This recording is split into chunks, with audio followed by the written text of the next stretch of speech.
Assalamualaikum warahmatullahi wabarakatuh. Kali ini saya Anissa Nurlailia dari kelas 12 IPA 6 akan menjelaskan materi Wali Songo, peran Wali Songo di Indonesia. Pertama-tama kita harus tahu apa itu Wali Songo. Secara bahasa, wali artinya pembela, teman dekat, pemimpin. Sedangkan Songo berasal dari bahasa Jawa yang artinya 9. Jadi Wali Songo berarti 9 pembela agama Islam. Nah, julukan dari masyarakat Jawa untuk para Wali Songo adalah Sunan, yang berarti paduka yang mulia. Nah, Wali Songo ini merupakan pelopor dan pejuang penyiaran Islam di Jawa pada abad ke-15 dan ke-16. Ada 4 subbab yang akan saya bahas. Yang pertama, biografi. Yang kedua, strategi dakwah. Yang ketiga, peran terhadap peradaban. Dan yang keempat, teladan spiritual dan intelektual. Sunan atau wali yang akan saya bahas pertama yaitu Sunan Gresik. Sunan Gresik merupakan penyebar Islam pertama di Jawa. Nama aslinya Maulana Malik Ibrahim. Beliau berdakwah di Gresik dan mulai berdakwah pada tanggal 12 Rabiul Awal 822 Hijriah atau 8 April 1419 Masehi. Beliau wafat pada tahun itu juga dan dimakamkan di Desa Gapura, Kota Gresik.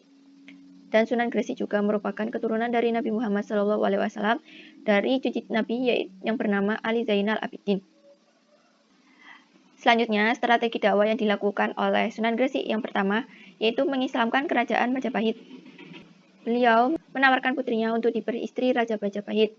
Namun upaya ini tidak berhasil karena sebelum sampai tujuan, rombongan terkena serangan penyakit hingga banyak yang meninggal. Langkah yang kedua yaitu mengambil jalur pendidikan, yaitu mendirikan pesantren. Wali yang kedua yang akan saya bahas yaitu Sunan Ampel. Nama asli dari Sunan Ampel adalah Raden Rahmat. Ayahnya bernama Ibrahim As-Samarkandi dan ibunya bernama Dewi Cendrawulan yang merupakan putri dari Raja Campah. Beliau berdakwah di Kerajaan Majapahit, Tuban, dan di Surabaya. Beliau wafat pada tahun 1406 Masehi dan dimakamkan di Kompleks Masjid Ampel, Surabaya. Strategi dakwah yang dilakukan oleh Sunan Ampel yang pertama membangun pesantren di Ampel Denta. Pada pesantren ini beliau mengasuh dan mendidik kader-kader dai yang kemudian disebar ke seluruh Jawa. Nah, yang kedua beliau juga mengukuhkan Raden Patah sebagai Sultan pertama Kesultanan Demak Bintoro. Dan yang terakhir beliau memprakarsai pendirian Masjid Demak pada tahun 1478 Masehi. Sunan atau wali yang ketiga yaitu Sunan Bonang. Nama aslinya Makhdum Ibrahim. Beliau merupakan putra dari Sunan Ampel dengan Dewi Cendrawati. Beliau berdakwah di Tuban dan wafat pada tahun 1525 Masehi dan dimakamkan di Tuban. Strategi dakwah yang dilakukan oleh Sunan Bonang yaitu mendirikan pesantren di Tuban dan mengubah nama-nama dewa dengan nama-nama malaikat. Selanjutnya, Sunan Kalijaga. Kalijaga artinya pemimpin atau pelaksana yang menegakkan kesucian atau kebersihan. Nama kecilnya Raden Masahid dan juga dijuluki Syekh Malaya. Ayahnya Raden Sahur Temenggung Wilwatikta merupakan Bupati Tuban dan sudah masuk Islam. Ibunya Dewi Nawangrum dan Sunan Kalijaga juga keturunan Ranggalawe. Beliau adalah salah satu wali yang berasal dari suku Jawa asli. Beliau memiliki sifat berjiwa besar, berpandangan luas, berpikiran tajam, dan inovatif. Selanjutnya, strategi dakwah dari Sunan Kalijaga. Yang pertama, menggunakan pendekatan kultural. Dalam berdakwah, beliau menggunakan wayang dan gamelan sebagai media. Sunan Kalijaga mengarang berbagai cerita wayang yang islami, khususnya yang bertemakan akhlak atau budi pekerti. Sunan atau wali yang kelima yaitu Sunan Giri. Nama aslinya Raden Ainul Yakin atau Raden Paku. Ibu asuhnya Nyai Gede Maloka atau Nyai Ageng Tandes. Beliau merupakan saudara ipar dari Raden Patah, dikarenakan istri mereka bersaudara. Nama istri dari Sunan Giri yaitu Dewi Murtasimah. Beliau bersekolah di Ampel Denta dan Pasai. Di sini ia bertemu dan berteman baik dengan putra Sunan Ampel yang bernama Maulana Makhdum Ibrahim atau Sunan Bonang. Sunan Giri berdakwah di Gresik. Beliau wafat pada awal abad ke-16 dan dimakamkan di Bukit Giri di Gresik. Strategi dakwah yang dilakukan oleh Sunan Giri yaitu menggunakan pendekatan permainan agamis seperti gula ganti, jamuran, jelungan, jor, dan jublak-jublak suweng. Wali yang selanjutnya yaitu Sunan Derajat. Nama aslinya Raden Kasim.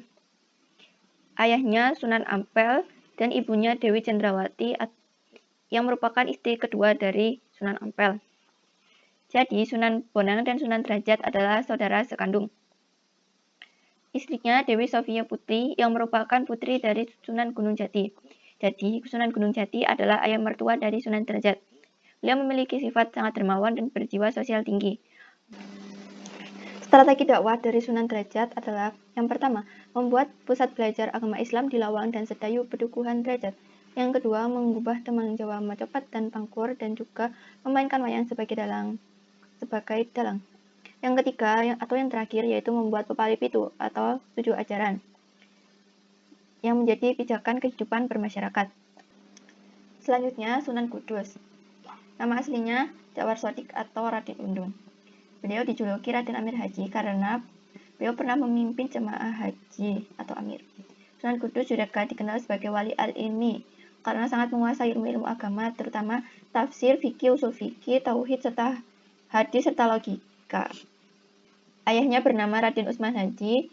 Beliau memiliki jabatan sebagai Panglima Perang Kesultanan Demak dan sebagai Bupati Kudus. Beliau wafat di Kudus pada tahun 1550 Masehi dan dimakamkan di dalam kompleks Masjid Menara Kudus. Beliau mendapat pengalaman bersekolah di Baitul Maqdis, Palestina. Strategi dakwah yang dilakukan oleh Sunan Kudus yang pertama mendirikan sebuah masjid. Masjid ini didirikan di daerah Loran pada tahun 1549 Masehi. Masjid inilah yang sampai sekarang terkenal sebagai nama Masjid Al-Aqsa atau Al-Manar. Kemudian Sunan Kudus mengganti nama daerah di sekitar masjid ini menjadi Kudus, yang diambil dari salah satu kota di Palestina, yaitu Al-Quds. Yang kedua, menggunakan pendekatan budaya. Beliau menciptakan berbagai lagu dan cerita keagamaan. Karya yang paling terkenal yaitu Gending Mas Kumambang dan Micil. Yang ketiga, melarang penyembelihan lembu. Karena menurut kepercayaan Hindu dan Buddha, lembu atau sapi dianggap sebagai hewan yang keramat. Berikutnya, Sunan Muria dan Sunan Gunung Jati. Berikut ini biografi mengenai beliau. Yang pertama, Sunan Muria. Ayahnya adalah Sunan Kalijaga. Ibunya Dewi Saroh. Beliau mempunyai julukan Raden Prawoto. Beliau berdakwah di Muria, Jawa Tengah, dan wafat pada abad ke-16 dan dimakamkan di Bukit Muris di Kudus. Selanjutnya, Sunan Gunung Jati. Beliau berdakwah di Jawa Barat, memiliki istri yaitu adik Sultan Trenggono. Beliau wafat di Cirebon pada tahun 1570 Masehi yang berusia sekitar 80 tahun. Beliau dimakamkan di Kompleks Pemakaman Wukir Sabta Pangga di Gunung Jati, Desa Astana, Cirebon, Jawa Barat. Selanjutnya, strategi dakwah dari Sunan Muria. Yang pertama, menjadikan desa-desa terpencil sebagai tempat dakwah. Beliau mengadakan kursus-kursus bagi para pedagang, nelayan, ataupun masyarakat kecil lainnya. Yang kedua, bergaul dengan rakyat dan memiliki karya tulis. Beliau mengarang karya tulis yang yaitu Tembang Sinom dan Kinanti. Selanjutnya, strategi dakwah dari Sunan Gunung Jati. Beliau mengusir dan menumpas Portugis sehingga Sunda Kelapa diubah menjadi Jayakarta. Dan juga beliau merupakan peletak konsep negara Islam modern. Selanjutnya, kita juga akan membahas tentang peran Wali Songo di Indonesia. Yang pertama dalam bidang pendidikan. Di dalam pesantren, para Wali Songo mendidik dan mengajari masyarakat tentang agama Islam dan bidang lainnya. Keberadaan pesantren atau masjid dalam dakwah menjadi dasar terbentuknya lembaga pendidikan di wilayah Indonesia. Yang kedua, bidang arsitektur. Masjid diutamakan sebagai rumah ibadah sekaligus pusat kegiatan umat. Sentuhan budaya setempat menjadikan kehadiran masjid dapat diterima oleh rakyat tanpa terjadi penolakan atau gejolak sebagai akibat adanya transisi ke agama baru. Beberapa masjid yang didirikan oleh para wali yang mengembangkan gaya arsitektur yang indah dengan sentuhan etnik dan budaya lokal, contohnya Masjid Agung Demak, Masjid Agung Kesepuhan Cirebon, Masjid Agung Banten, Menara Kudus, dan Masjid Agung Baitur Rahman Aceh. Selanjutnya, di bidang politik, para Wali Songo mempengaruhi sistem politik pemerintahan kerajaan. Misalnya tentang konsep Khalifatullah fi Ardi dan Zilullah fi Ardi. Kedua konsep ini diterapkan di pada pemerintah Kerajaan Islam Aceh, Darussalam, dan Kerajaan Islam Mataram. Di samping itu, pada tata kota wilayah Indonesia banyak mengadaptasi sistem tata kota Islam yang memadukan antara keraton sebagai tempat aktivitas pemerintahan, masjid sebagai tempat ibadah, pasar sebagai pusat perekonomian, dan alun-alun sebagai tempat berkumpulnya masyarakat. Yang terakhir, di bidang seni dan budaya, para wali membangun keharmonisan antara budaya atau tradisi lama dengan ajaran Islam. Contohnya, mengubah cerita wayang yang sebelumnya tentang Mahabharata atau dewa-dewa diubah menjadi cerita ajaran Islam, seperti ajaran akhlak atau budi pekerti. Terakhir, yaitu tentang teladan spiritual dan intelektual. Pertama, para wali memiliki semangat yang tinggi dalam mengembangkan ajaran Islam.